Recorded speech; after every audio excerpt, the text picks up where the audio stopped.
The games are over, and the plan to take down the Ayatollah regime in Iran is on its way. President Trump is throwing Iran one last lifeline for negotiations, but keeping things ambiguous. So, is there really a big strike and a dilemma, or is it just smokescreen? Speaking of ambiguity, what is Khamenei's message? From outside the bunker to the Iranian people? We'll take a closer look at that. And the bottom line is that the Iranian volcano is on the verge of erupting, just ahead of a national holiday in Iran and American military pressure that threatens to set the ground on fire. Amidst this tension, the weekend saw a series of mysterious explosions at buildings all over Tehran. The regime is saying that these explosions were all caused by gas leaks and that although there were fatalities from them, the Revolutionary Guards officers who lived and worked in these buildings are not amongst them. Also, Israel and the United States deny any involvement in this mysterious affair. However, if there are overt US military strikes on Iran in the coming days, Israel will join them. Today, we'll talk about all the reports of mysterious explosions, the contacts that are aimed at advancing negotiations, and all the other developments in a tense weekend in Iran and the rising alerts in Israel.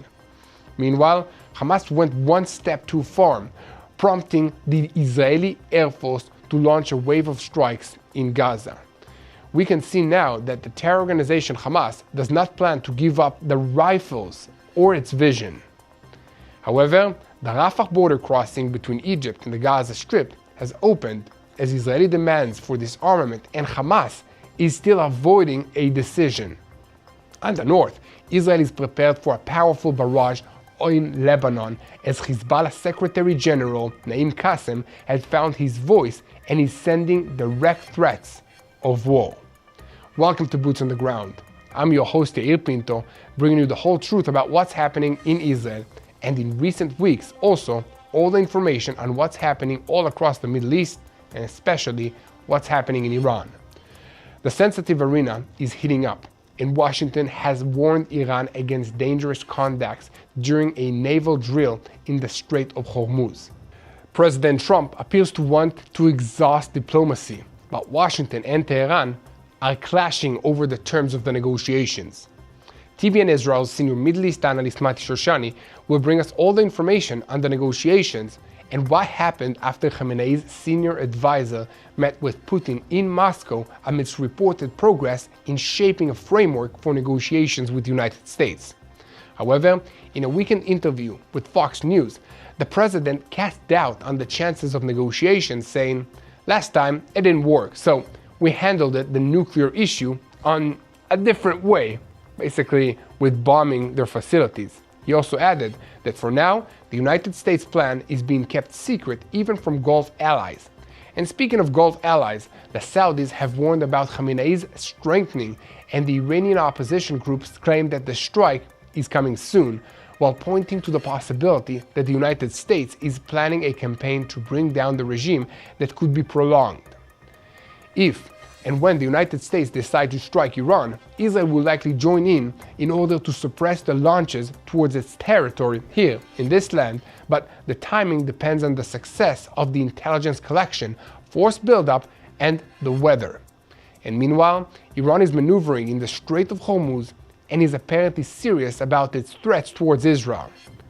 One possible reason for the threats is that upcoming holidays are providing an opening for renewed unrest in the streets of Iran, even as the American ultimatum and the military exercises are pushing the region towards a possible confrontation. And amidst all of this tension, a series of mysterious explosions erupted over the weekend, resulting in 6 fatalities. The explosions destroyed buildings in the southern port city of Bandar Abbas and northern city near the border with Iraq. The fire departments in these cities said that the explosions were both the result of gas leaks, while officials in Israel and the United States denied the involvement.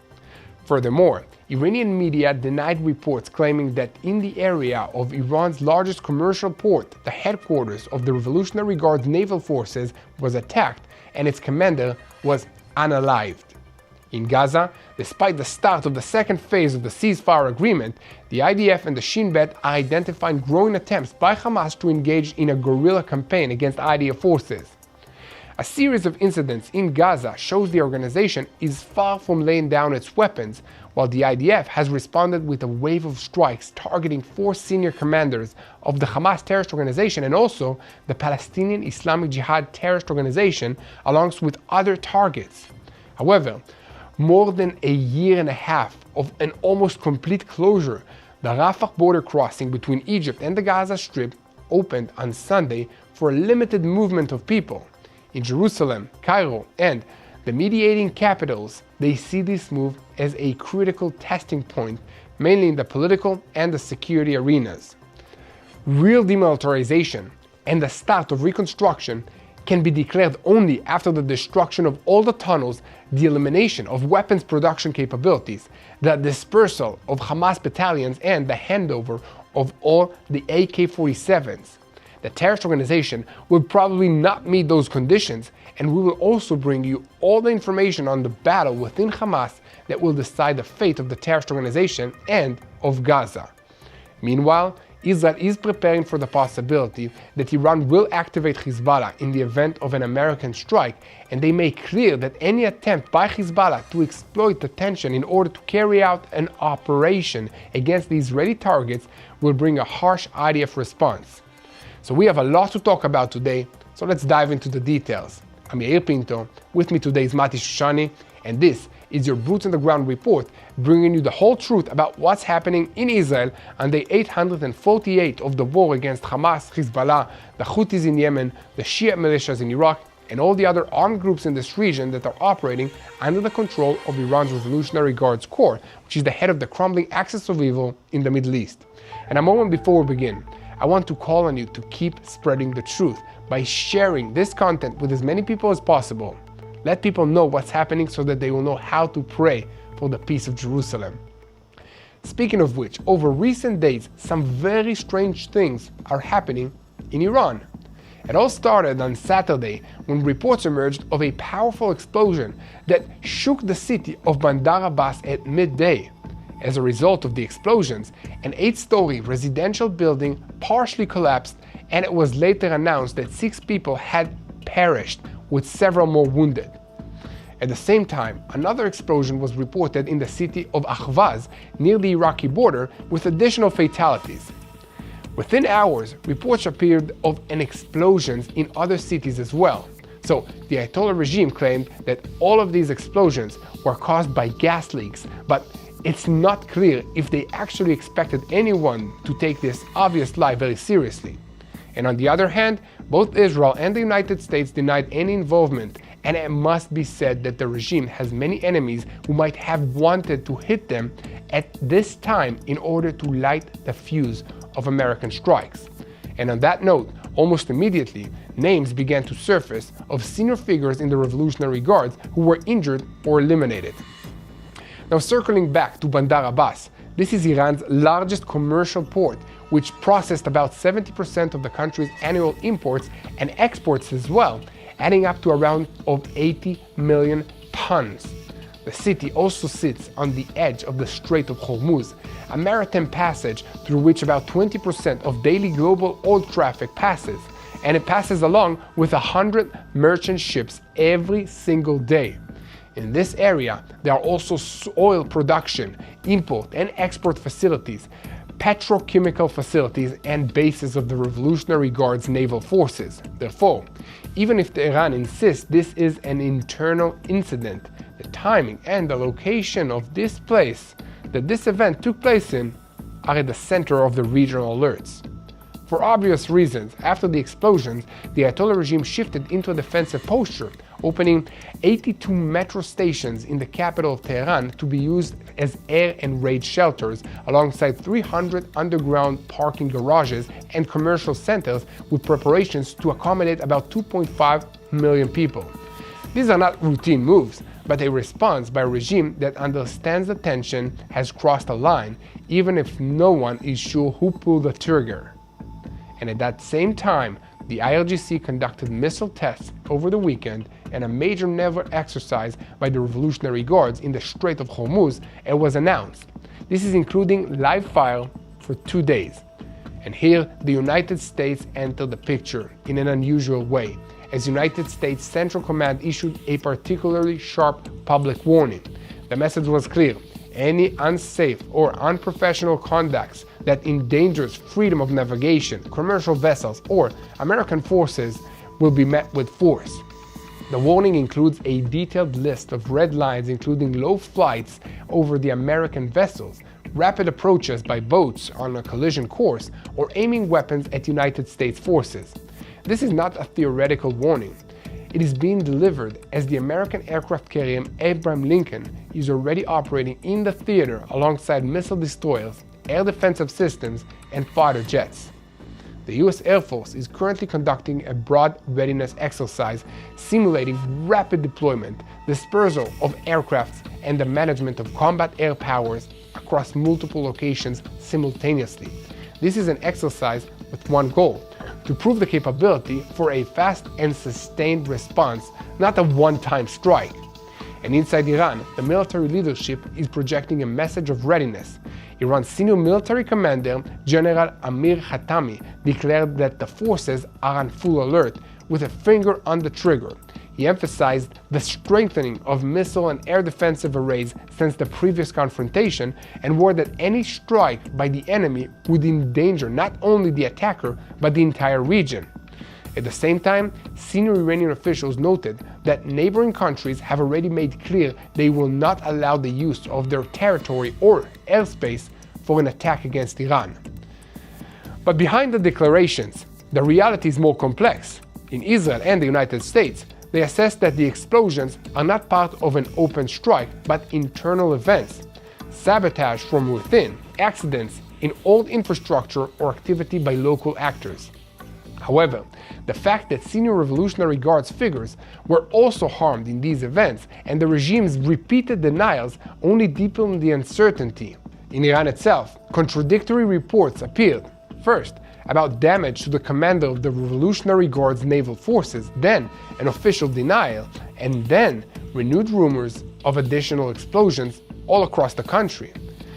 Meanwhile, according to reports that are reaching political levels in this region, several alternatives are being examined in Washington, from a focused strike on a military and a command site to hitting the missiles array, and up to a broader scenario aimed at damaging the leadership and the command of the Revolutionary Guards, which is a so-called decapitation model.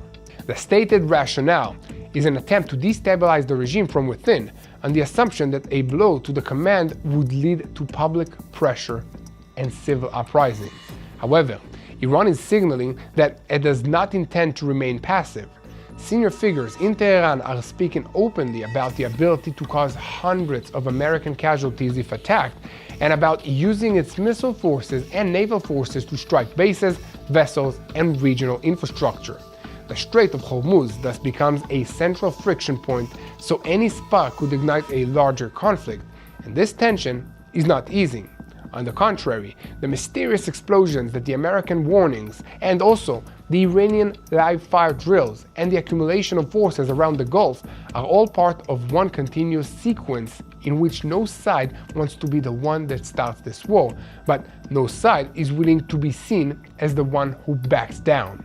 So to sum up, the Middle East is entering a stage where any small event, a malfunction, or a miscalculation can become a point of no return. The question that remains open is not whether there is troop movement, but whether behind the scenes a secret negotiation is also taking place that could stop the countdown, or whether everything we are hearing is one big smokescreen. For some answers to these questions, we will turn to TBN Israel's senior Middle East analyst Mati Shoshani. He will respond to all the reports coming in about negotiations, but just a moment before we go to Mati, I want to ask you to stay tuned to the truth by clicking that subscribe button so you never miss any boots on the ground reports. I also want to tell you about some people who have their boots on the ground every single day in Israel, and we're all counting on them as the possibility of a new round of fighting is approaching. I'm talking about Magen David Adom. When the missiles were coming at us last June, The first people out on the ground were the volunteers of Magen David Adom. Before the police, before the army, or anyone else, Magen David Adom medics were already treating the wounded, stabilizing the injured, and saving lives. They don't wait for it to be safe. They rush towards danger. That's who they are. That's what they do. But being ready for the next emergency, whether it's rockets, terror, or anything else, takes more than bravery. It takes ambulances, armored vehicles, protective gear, trauma equipment, and trained teams ready to act at a moment's notice. And that's where we come in, because your support makes all of that possible. So if you want to save lives in Israel, you can go to savelifeisrael.com. Again, that's savelifeisrael.com, and help Magen David Adom stay strong, stay fast, stay ready for whatever comes next. When time is short and lives are on the line, they are already underway. So let's make sure that they can keep saving lives again and again. And now, we'll go to TBN Israel's senior Middle East analyst Mati Shoshani, because in the last 24 hours, we've been hearing talks about progress towards negotiations, frameworks, envoys, and so on. But at the exact time we're seeing Khamenei make a rare public appearance, the United States is moving more military assets into the region, and the entire Middle East is entering a quiet state of alert. So, I have to ask you, is this really negotiations trying to prevent a war, or are these actually the final moments before a military decision when both sides are talking while actually preparing for something much bigger? So, over to you, Mati. In the past 48 hours, Iran's Supreme Leader Ali Khamenei appeared publicly in Tehran, praying at Khomeini's tomb. This came after reports he'd been moved to an underground bunker because of a possible American strike. At the very same time, the US Navy continues to surge forces towards the region, including destroyers arriving in Israel. And this matters right now because public appearances and force movements are not random. They are messages. Now, we've already laid out the headlines in Yael's report. My job is to explain what sits underneath them. What looks like negotiations is actually a test of nerve, of timing, and readiness. This is not yet diplomacy. This is positioning before a possible decision point. Now, officially, Tehran says there is progress towards a framework of talks. Ali Larinjani, a senior advisor to Khamenei, said a structure is forming after meetings with Qatar and with Russia in recent days. Officially, Washington says Iran is talking seriously. President Trump says he hopes for a deal but repeats one line again and again. We will see what happens. And my analysis is this. What we are watching is negotiation about whether negotiations will even begin. Iran wants sanctions lifted first. The United States wants irreversible concessions first. These positions do not meet anywhere in the middle. When both sides talk publicly but refuse the core demands of the other, this is not a breakthrough, it's a holding pattern, waiting for something substantially to change. Now, the American military buildup is not symbolic at all. Carrier strike groups, destroyers with Tomahawk cruise missiles, and air defense systems are all being positioned for a long campaign, not a short strike. This is critical. US planners conclude that quick, limited attacks would not remove Iran's nuclear and missile threat. Iran would still be able to retaliate against US bases, Gulf energy infrastructure, and Israel, of course. That's why heavy bombers are planned to fly directly from the United States, and why air and missile defense assets are prioritized first. The message is clear. If force is used, it will not be a one-night operation. And that is very important to note. Iran still has significant ballistic missile capability. Israeli assessments say Iran previously held around 2,000 missiles and has restarted production since earlier strikes. Iran can launch dozens simultaneously. But Iran also knows its limits. Closing the Straits of Hormuz would block 20 to 25% of global oil and gas shipments, but it would also destroy Iran's own economy. That option is likely reserved only if the regime believes it's facing complete collapse. Iran's public threats, military drills with Russia and with China, and harsh rhetoric are all meant to deter and not to trigger. The regime wants survival above all else. So why does this matter? The biggest constraint right now is time. CENTCOM needs weeks, not days, to finalize intelligence, logistics, and defensive coverage for allies. Weather also matters. Winter cloud cover limits surveillance and strike effectiveness. Spring improves conditions. This is why negotiations are happening right now. Not because trust exists, but because both sides are buying time. Iran uses time to suppress protests and signal defiance. The United States uses time to prepare options that reduce risk to its forces and partners. The clock is strategic, it's not diplomatic at this point. So let's see what's behind the Israeli role in this entire issue. Israel is already deeply involved on every account. Though most off-camera, Israeli intelligence is feeding the United States targeting data, lessons from previous operations, and assessments of Iran's missile infrastructure. And if the United States strikes, Israeli participation would likely focus on suppressing missile launches aimed at Israel. That means hitting launchers, storage sites, and command nodes inside Iran. This is not about symbolism or revenge.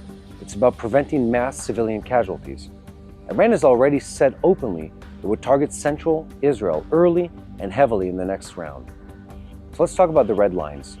The American demands are very clear. No nuclear weapon, an end to uranium enrichment, limits on ballistic missiles, and an end to killing protesters. Iran accepts only one of these topics, and even that only partially. And my analysis is that Trump is deliberately narrowing his public demands to keep pressure high while leaving room to escalate later. This ambiguity is intentional. It keeps Iran guessing and allies unbriefed. But ambiguity has a shelf life. At one point or another, the choices become stark. Accept terms that weaken the regime or face a campaign designed to do it on a military level. So is this negotiation real or is it a smokescreen? Well, it's both. It is real in the sense that no one wants immediate war. It is a smokescreen in the sense that neither side believes the other will concede without force or the threat of it. The military pieces are moving. The intelligence groundwork is being laid. The rhetoric is being softened, not because tensions are easing, but because decisions are approaching. This moment is about readiness, not about peace. Yet the question now is simple. Who blinks first? Is it Washington or Tehran? Thank you very much, Mati Shoshani, for helping us make sense of the rumors. For what I understand, I should get the protected room at home ready as soon as possible. So, as you can see, day after day, we make sure to keep you updated with the truth about what's happening here in Israel, in the Middle East, and especially on the ground here in Jerusalem. So help us spread the truth by clicking, by sharing, by letting your neighbor know what's happening, and by praying. Now, let's continue to developments in the Gaza Strip. On Saturday, the Air Force launched the largest strike against the Hamas and the Palestinian Islamic Jihad forces in Gaza since the beginning of the ceasefire in response to Hamas probing attacks on the IDF positions in Rafah. 4 senior Hamas commanders were eliminated in the strikes, while several additional command centers and terror infrastructures were also struck. Despite the start of Phase 2 of the ceasefire agreement, on the ground Hamas is trying to bring the fighting back, but the IDF is showing it's not playing games. In the background, the IDF and the Shin Bet are identifying a pattern by the Hamas terrorist organization that has intensified over the past 2 days to sting IDF forces along the Yellow Line area, not in a frontal clash, but with small cells, covert movements, and sustained pressure. This isn't just a question of occasional gunfire, but a method which includes collecting intelligence on daily routines at the outposts, tracking troop movements, and attempts to plant ambushes and charges along its routes. From the security establishment's perspective, this chain says one clear thing: Hamas is far from laying down its weapons, and it is testing where the boundary of the agreement is. The central incident that ignited this entire sequence of events began in eastern Rafah. After more than 4 months, 8 terrorists from the Nukhba who had been hiding in tunnels came out on the night between Thursday and Friday, emerging armed and ready for battle. IDF Unit 414 was operating in that area, and they identified unusual movements in real time, so an aircraft was directed towards the cell. At least 3 terrorists were eliminated in the strike, and others were likely hit. This is while 2 Hamas commanders were captured. One was arrested by the IDF as he tried to flee and hide, while another was captured by the Abu Shabaab group, which worked together with the IDF against Hamas. That's another Palestinian group that is opposing the Hamas terrorists in Gaza. The IDF later announced that the first detainee is a key commander in the East Rafah Battalion, the kind of person who rebuilds small formations and carried out pinpointed attacks, and is also full of important intelligence information. But Hamas wasn't only violating the ceasefire in Rafah. On Saturday night, forces from the Kfir Brigade combat team identified 4 armed terrorists in the Yellow Line area who approached the forces in a way defined as an immediate threat. Once again, as soon as they were identified, these terrorists were targeted by the Air Force and eliminated. Elsewhere, in the southern parts of the Gaza Strip, on the night between last Thursday and Friday, forces from the 7th Brigade combat team identified a terrorist who crossed the Yellow Line and approached the forces and eliminated him. The IDF explained that these incidents are defined as a violation of the ceasefire agreement, and therefore the policy is a rapid and forceful response. The operational message here is simple: not only to foil a cell that is advancing, but also to strike the infrastructure that enables Hamas to raise its head once again. From the perspective of the IDF and the Shin Bet, the challenge is complex. Operational alertness along the Yellow Line with immediate fire availability for any point. This is a situation in which any approach, any movement, and any exit from a tunnel can quickly turn into a serious incident. In the background, warning voices are also being heard in the security establishment about the risk of continuing the status quo. Some warn that Hamas is recovering under the ceasefire and that the stuck situation serves it. Within this, a recommendation also comes up to halt the volumes of supplies entering the Gaza Strip as part of the terms of the deal, out of concern that this is being translated into increased strength. This is exactly why the Israeli system is pushing the discussion back one point: disarmament. From Israel's perspective, there is no longer a model of quiet in exchange for money. There is a condition regarding dismantling Hamas's military capabilities and a mechanism that prevents the rebuilding of production and launch lines. And today, alongside the simmering fighting on the ground and the leadership struggle heating up inside the Rafah border crossing, open for limited movement of people only, under Egyptian coordination with prior security approval and Israeli remote oversight with international elements at the crossings. The question now is whether this move creates stability or whether it is another test point that could explode, and if it ignites once more, will the next arena be in the north? In other words, will the IDF go into a campaign in Lebanon to thwart a Hezbollah preemptive strike as Israel prepares for the possibility that Iran will activate it the moment a front opens with the United States? Now, we are switching our focus to the north. The IDF struck in southern Lebanon on Saturday and eliminated a Hezbollah terrorist in the area of Markaba. The IDF said he was involved in attempts to rebuild the organization's military infrastructure, and at the same time, infrastructure and engineering equipment were struck in the area of Mazarat el-Duwadeyya, which were being used for reconstruction attempts. This is a significant issue because the Israeli officials see Lebanon as a front that could ignite at any moment if the United States opens a front against Iran, and Tehran decides to activate their central proxy, Hezbollah, in Lebanon. The IDF identifies its actions in Lebanon over recent days as mowing the grass. A series of actions aimed at preventing Hezbollah from rebuilding attack capabilities against IDF outposts in Lebanon and along the Blue Line, and especially preventing fire towards the Israeli home front. Furthermore, any attempt by Hezbollah to exploit the tension between Washington and Tehran to carry out an operation against Israeli targets will lead to an even harsher response. For their part, Hezbollah is lathering up its own rhetoric. The Secretary General of Hezbollah, Naim Qassem, has been issuing threats and declarations in recent days. An IDF source even said he has begun to grow a spine, meaning he's not afraid anymore. But in Lebanon itself, a fierce public debate is on its way over the question of whether Hezbollah should drag the country into another war that It primarily is for Iran's benefit and not for the Lebanese people. The deeper question is what Iran will decide to do with Hezbollah if it faces only two options: a military confrontation with the United States or concessions that include reducing support for armed organizations all across this region.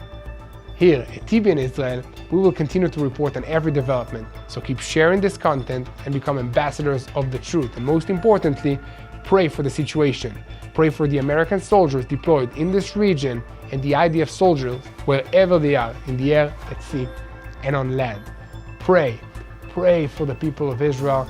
Pray for all the innocent lives that are affected by these terrorist regimes, and make sure to keep praying for the peace of Jerusalem.